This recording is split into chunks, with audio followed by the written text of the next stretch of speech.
ओम शांति। ओम शांति। ओम शांति। देखिए खुद को अव्यक्त बदन में बाप दादा के सामने बाबा कह रहे हैं, मीठे बच्चे,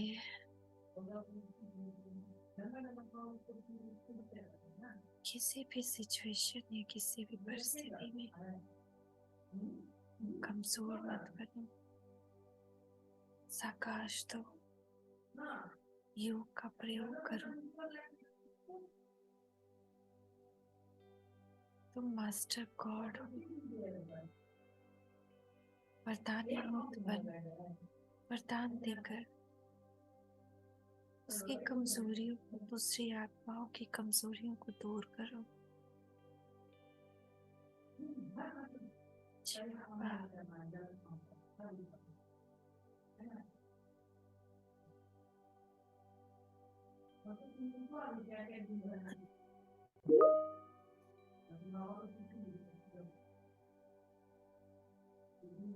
बाबा कह रहे हैं, बच्चे आगे का प्रसंग सुनना और सुनकर धारण करना। सन 1953 में अमृतसर से भी एक प्रसिद्ध सन्यासी निर्मल स्वामी जी के यहाँ से एक वेदांत सम्मेलन में सम्मिलित होने के लिए निमंत्रण मिला था। उसमें ब्रह्म कुमारी जानकी जी तथा रुक्मणी जी का जाना हुआ। उस सम्मेलन के बारे में ब्रह्म कुमारी रुक्मणी जी लिखते हैं कि निर्मल स्वामी जी ने वेदांत सम्मेलन का जो आयोजन किया था, उसमें सम्मिलित होने के लिए हम दिल्ली से आए थे। उन्हें यह पहले ही बता दिया गया था कि हम किस गाड़ी में आएंगे। तब वहां से कुछ शिष्ट व्यक्ति स्टेशन पर स्वागत के लिए आए थे, जो कि अन्य भी सन्यासी साधु अपने अपने स्थानों से फर्स्ट क्लास में आए थे। अतः सम्मेलन के आयोजकों ने सोचा था कि हम भी फर्स्ट क्लास में ही होंगे, इसलिए वे हमें फर्स्ट क्लास के डब्बे में देखने आए थे। परंतु हम तो सदा तीसरे दर्जे के छकड़े में ही यात्रा करते थे। अतः हमें जब आयोजकों की ओर से आया हुआ कोई भी व्यक्ति न दिखाई दिया, तो हम अपने डिब्बे से उतरकर गेट के निकट पहुंचे तो इतने में स्वागत समिति के लोग आए। बोले कि हम तो आपको फर्स्ट क्लास के डिब्बे में देखने गए थे। खैर, वे हमें सम्मेलन के स्थान की ओर ले गए। अन्य सन्यासियों के लिए तो उन्हें वहां टैग लगाए हुए थे। हम माताओं कन्याओं के लिए उन्हें सम्मेलन के स्थान के निकट ही एक महान मकान में स्थान दे दिया, जो कि भी नया नया बना था। हमने जब स्थान ग्रहण किया तो वो हमारे लिए काफी दूध, देसी घी, कच्ची सब्जी का भरा हुआ थाल लिया। हमने थोड़ा सा दूध और थोड़ी सी सब्जी रख ली और बाकी सब कुछ उन्हें लौटा दिया। इस बात का उन पर अच्छा प्रभाव पड़ा, क्योंकि अन्य साधु सन्यासी तो इसे खूब मान लेते थे। निर्मल स्वामी जी भी हमारे पास आए और उन्होंने दो माताओं को हमारे यहाँ आवश्यक कार्य के लिए रख दिया। वे माताएं हमें कहती, लाओ, हम आपके कपड़े धो दे, आपका खाना बना दे, आपकी टांगे दबा दे। परंतु हम उनसे कहते कि हम अपने कपड़े स्वयं भी धोती हैं और खाना भी अपने हाथों से बनाते हैं। हम किसी से सेवा लेकर अपने ऊपर कर्मों का बोझ नहीं चढ़ाते। जो हमारे नियम थे, इनसे वे अपनी बहुत प्रभावित हुई। वे बोले, सन्यासी तो अपने वस्त्र भी हम लोगों से धुलाते हैं। आपका कमाल है कि आप सारा कार्य स्वयं करती हैं। आप अपने बर्तन भी स्वयं साफ करती हैं। सम्मेलन में मंच बहुत बड़ा बना हुआ था। उस पर काफी सारे सन्यासी बैठे होते थे। उस पर एक ओर हम दोनों देवी बहनें बैठी होती थी। जनता का हम दोनों की ओर रोजाना ध्यान जाता था कि प्रवक्ताओं के मंच पर ये दोनों देवियां कौन है और इनका भाषण कब होगा। एक दिन ब्रह्म कुमारी जानकी जी का भाषण हुआ। उनके भाषण से पहले अन्य साधु सन्यासियों के जो भाषण हुए थे, उन सभी में शंकराचार्य जी के अद्वैत सिद्धांत प्रतिपादित किया गया था। एक ब्रह्म ही सत्य है, जगत मिथ्या है। इस बात को लेकर ये विविध प्रवक्ता बोले थे, परंतु जानकी जी बहन जी ने आत्मा और परमात्मा का अंतर बताया। उन्होंने स्पष्ट शब्दों में बताया, परमात्मा जन्म मरण और सुख दुख के चक्र से न्यारा है। वही पतित पावन और सुख शांति का दाता है। उससे योग लगाने से ही सदगति हो सकती है। वही धर्म लाने के समय अवतरित होकर गीता ज्ञान देता है। आत्मा को परमात्मा मानना ही भ्रम अथवा मिथ्या ज्ञान है। बहुत से भक्तों ने इस भाषण को बहुत पसंद किया, परंतु सम्मेलन के आयोजकों ने सोचा कि हमारे अद्वैतवाद के मंच से आत्मा और परमात्मा को पिता और पुत्र के रूप में अलग बताया जा रहा है, ये ठीक नहीं है। अतः उन्होंने मुझे भाषण का अवसर नहीं दिया। हालांकि उन्होंने घोषणा की हुई थी कि इन दोनों का भाषण होगा। प्रतिदिन वे मंच से घोषणा करते थे कि दूसरी बहन का भी भाषण होगा, परंतु हर रात्रि को प्रोग्राम के अंत होने के बाद वे कहते, समय के अभाव में के कारण बहन जी आपका भाषण आज नहीं रखा जा सका। इस प्रकार उन्होंने सप्ताह का कार्यक्रम पूरा कर दिया। लोगों को उनका यह व्यवहार अन्यायपूर्ण लगा। कई लोगों ने आयोजकों की उलाहना भी दिया। सम्मेलन के स्थान के निकट जहाँ हम रहते थे, वहाँ सारा दिन हम लोगों को ज्ञान सुनाने में व्यस्त रहते। अब जब सम्मेलन समाप्त हुआ तो लोग हमसे पूछने लगे, अब आप कहाँ जाएंगे? हमने कहा कि हमें जो निमंत्रण मिला था वह समाप्त हुआ, अतः हम वापस दिल्ली जाएंगे। परंतु वे हमें रहने के लिए आग्रह करते थे। उनका बहुत आग्रह देखकर हमने उनसे कहा कि हम निर्मल स्वामी जी के निमंत्रण पर आए थे। यदि वे कहेंगे तो आप लोग कुछ दिन ठहरे, तब हम ठहरेंगे, वरना नहीं। तब उनमें से कई माताएं भाई आदि निर्मल स्वामी जी के पास गए। उन्होंने कहा कि इन बहनों को भी कुछ दिन हमारे निमंत्रण पर ठहरने के लिए कहा जाए। वे माताएं तथा पुरुष अमृतसर के गिने चुने परिवारों में से थे, अतः निर्मल स्वामी जी उनकी बात को टाल न सके। वे उनके साथ ही हमारे यहाँ आए और बोले, इन लोगों की इच्छा है कि वे कुछ समय आप इस नगर में इनके निमंत्रण पर ठहरे और ज्ञान वर्षा करें। सो यदि हो सके तो आप इनकी बात स्वीकार कर लें। अतः हम वहां ठहर गए। जिस दिन हमें वहां से विदा होना था, निर्मल स्वामी जी हमारे पास बादामों से भरा हुआ एक थाल लेवा आए। उस थाल में हमारे जाने आने जाने का किराया भी रखा था, परंतु हमने उन्हें एक तरफ का किराया लौटा दिया। हमने कहा कि हम आपके निमंत्रण पर आए तो थे, परंतु अभी हम वापस जा तो नहीं रहे। अभी तो हम इन लोग के निमंत्रण पर कुछ समय के लिए ठहरे, अतः हम जाने का किराया नहीं लेंगे। परंतु अब हमें निमंत्रण देने वाले दो परिवार थे और दोनों अपनी अपनी ओर हमें ले चलने के लिए आग्रह करते थे। आखिर दोनों को राजी करने के लिए हम दोनों बहनों में से एक बहन का निमंत्रण पर और दूसरी बहन दूसरे के निमंत्रण पर चली गई। हम प्रातःकाल ग्रास करा के फिर दिन में दोनों मिलती थी और ईश्वरीय सेवा का प्रोग्राम बना लेती थी। 2-4 दिनों से दिल्ली और भी बहनें आ गई और अब शहर के कई स्थानों पर हमारे प्रवचन होने लगे। अब सत्संग सुनने वालों की संख्या काफी बढ़ चुकी थी। अच्छे अच्छे परिवार ज्ञान से लाभ उठा रहे थे, परंतु अब कई लोगों ने देखा कि प्रचलित मंतव्यों और इन बहनों के मंतव्यों में काफी अंतर है। बहनें परमात्मा को सर्वव्यापी नहीं मानती, बल्कि भिन्न मानते हैं। इस प्रकार के ईश्वरीय ज्ञान बिंदु कई लोगों को तो युक्ति युक्त मालूम हुए और अन्य कोई अंध श्रद्धालु लोग को कथावाचकों ने तथा शास्त्रवादियों ने भड़का दिया तथा कुछ लोगों ने आना बंद कर दिया, और जो निष्पक्ष थे, अपने विवेक का प्रयोग करके सुनने वाले थे तथा दूसरों के बहकावे में आने वाले नहीं थे, वे नित्य प्रति आते रहे। उनके जीवन की धारणा ऊंची उठ रही थी। कुछ लोगों ने उन्हें भी हमारे आने से रोकने के लिए बाद में धरना भी लगाया, परंतु किसी के रोकने से भला ऐसे व्यक्ति रुक सकता है जिसके जीवन में अलौकिक परिवर्तन हुआ हो और जिसका निश्चय अपने ही अनुभव तथा विवेक पर टिका हो? क्या वह लोक लाज की परवाह करता है? नहीं। अतः अब वहां भी स्थायी ईश्वरीय सेवा केंद्र बन गया। अतः अब जन जन को प्रभु का संदेश दिया जाने लगा।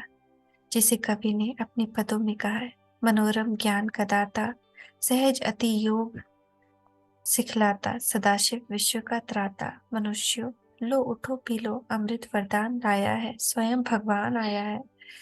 तमस के स्वयं खुलते हैं, अमा के बंद खुलते हैं, हृदय के पुष्प खिलते हैं। प्रकाशित प्राण मन में करने कोई दिन मान लाया है, स्वयं भगवान आया है। सभी काल संगम का, स्वयं शिव का समागम का, सभी के प्राण प्रियतम का, पुनः दैवी विजय की सृष्टि में जय गान छाया है, स्वयं भगवान आया है।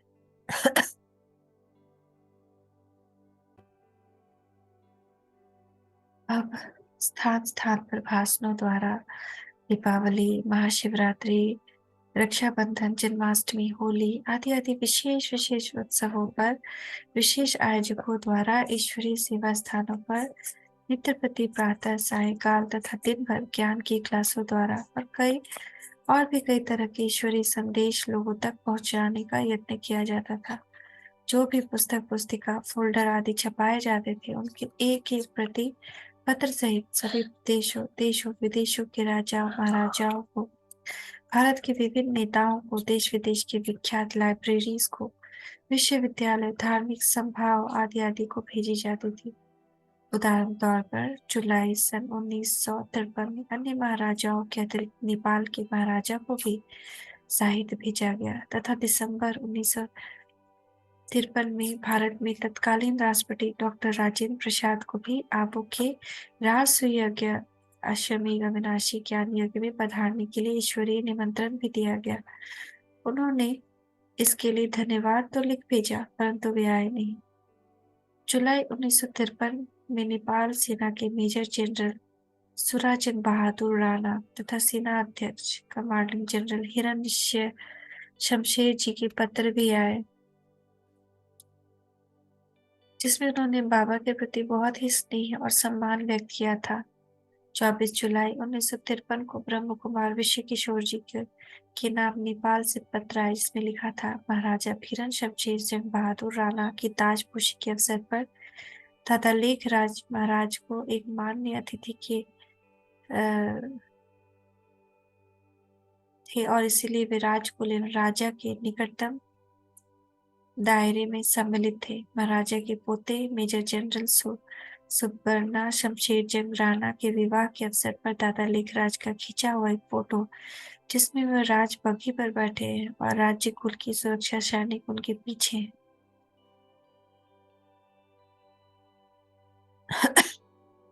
गीता जयंती के अवसर पर गीता के भगवान के बारे में स्पष्टीकरण। दिसंबर 1953 में गीता जयंती के अवसर पर एक पुस्तिका हिंदी और अंग्रेजी में छपकर आचार्य, विद्वानों तथा जनसाधारण को बांटी गई। उस दिन ईसाई लोग भी बम्बई तथा नगरी में मेरी का वार्षिकोत्सव मना रहे थे और 4 और 7 दिसंबर 1953 को बम्बई से प्रकाशित होने वाले पत्र टाइम्स ऑफ इंडिया में ईसाई और मेरी के जो चित्र प्रकाशित हुए थे, उसमें ईशा को मोर मुकुटधारी दिखाया गया था।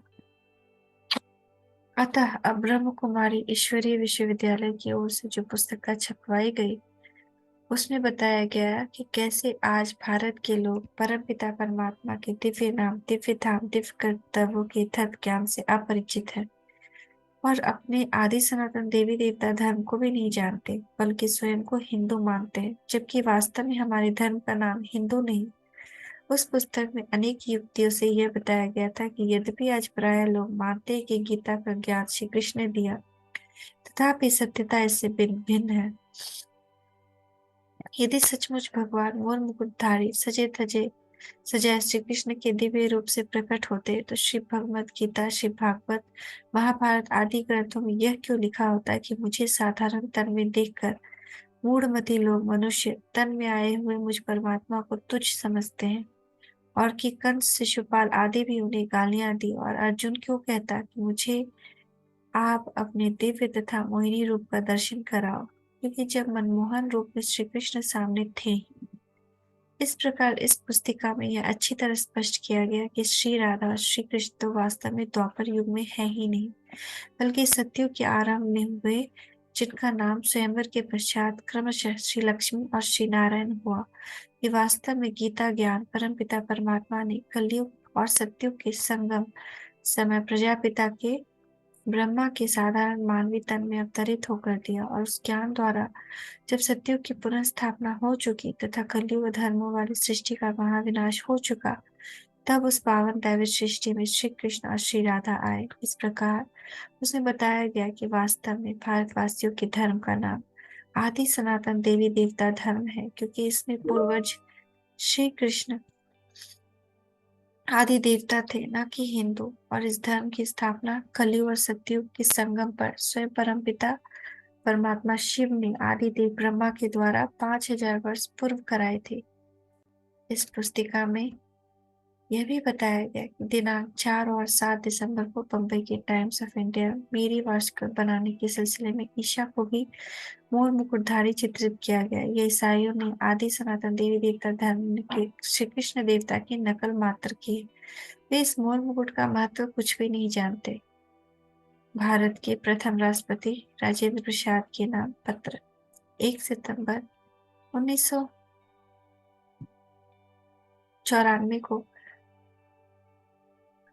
डॉक्टर राजेंद्र प्रसाद जी को एक अन्य पत्र भेजा गया। इस पत्र में लिखा हुआ था, प्रिय प्रभु की संतान, हम भारत माताएं तथा कन्याएं भारत के कल्याणार्थ अपना कर्तव्य समझकर आपको सविनय सूचित करती है कि भारतवासियों को स्वधर्म की शिक्षा न मिलने के कारण भारत अनाथ और अति दीन हो गया है। केवल इतना ही नहीं, अपितु अपने सर्वोत्तम दैवी धर्म को न जानने के कारण वे अनेक मध्यम और कनिष्ठ धर्मों में परिवर्तित हो गए हैं और होते जा रहे हैं। भारत के प्रधान पद पर आरूढ़ आप यदि नियुक्त किए गए राज्यपाल तथा मंत्रीगण आदि आदि सनातन देही अभिमानी सर्वगुण संपन्न 16 कला संपूर्ण संपूर्ण निर्विकारी मर्यादा पुरुषोत्तम अहिंसा प्रधान दैवी धर्म को जान जाएंगे, तो आपकी सहायता से भारत भूमि 5000 वर्ष पहले की तरह जन्म जन्मांतर के लिए 2 मुकुटधारी राजाओं की भूमि बन जाएगी, जिसने सृष्टि को इसकी जय जयकार होगी। विनाश ज्वाला ठीक कल पहले के समान अब कलयुग और सतयुग के आरंभ में संगम पर भगवत गीता के प्रोग्राम के अनुसार प्रज्वलित हो रही है। अतः अलौकिक शुभ कार्य में तत्पर हो जाना ही आप जैसे बुद्धिमान तथा धर्म विश्वासी प्रधान का कर्तव्य है।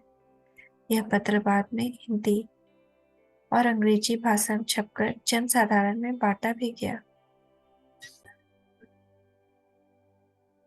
परंतु जनता द्वारा उनके द्वारा चुने नेता अब धर्म की बातों की ओर कहाँ इतना ध्यान देते थे।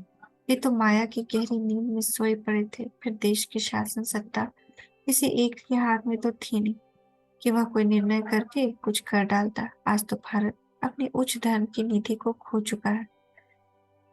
जापान के विश्व धर्म सम्मेलन में सम्मिलित होने के लिए निमंत्रण। सन 1954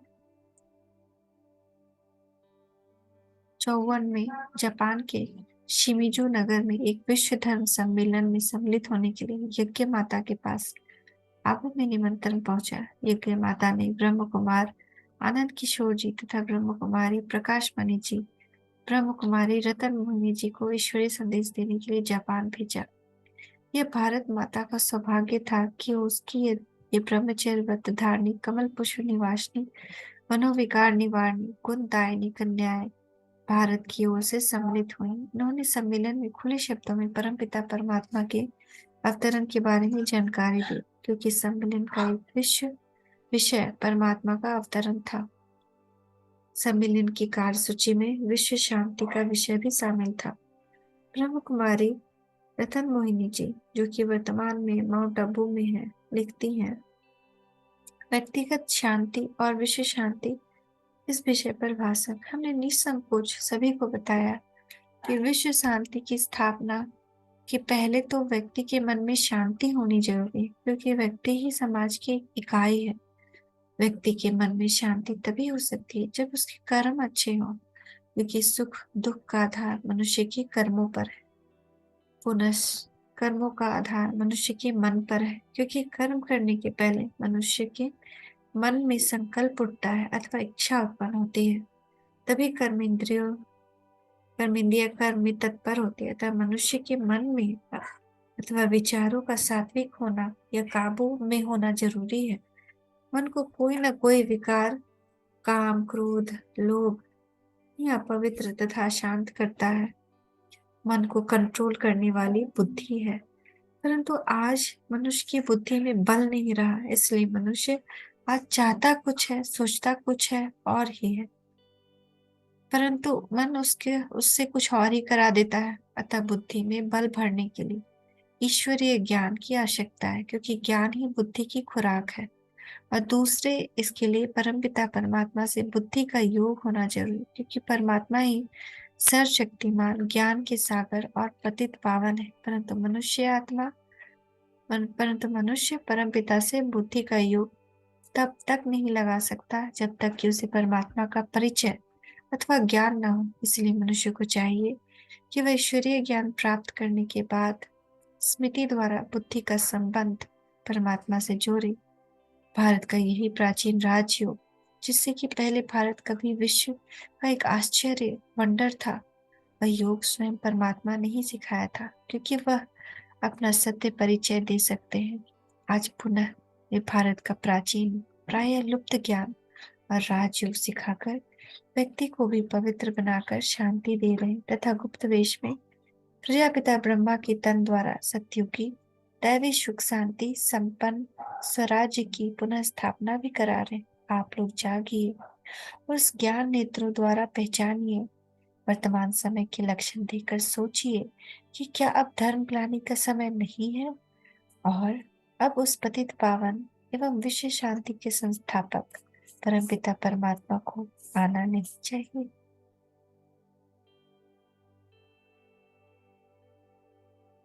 बाबा तो बहुत ही अद्भुत था। आज की मुरली भी यही थी कि हम खुद को पहचाने, आपको पहचाने, अपने आप को भाग्यशाली समझें कि हम किससे पढ़ रहे हैं। बाबा,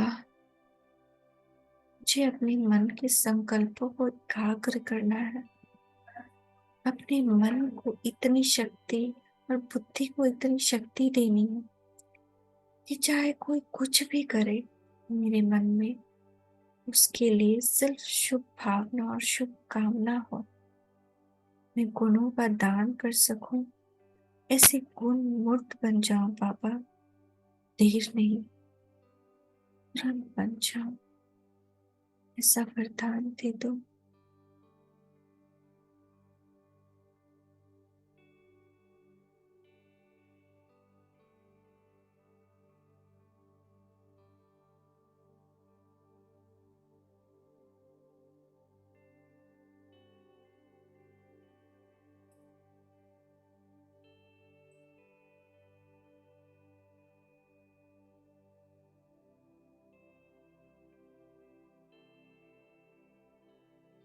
ओम शांति, ओम शांति, ओम शांति।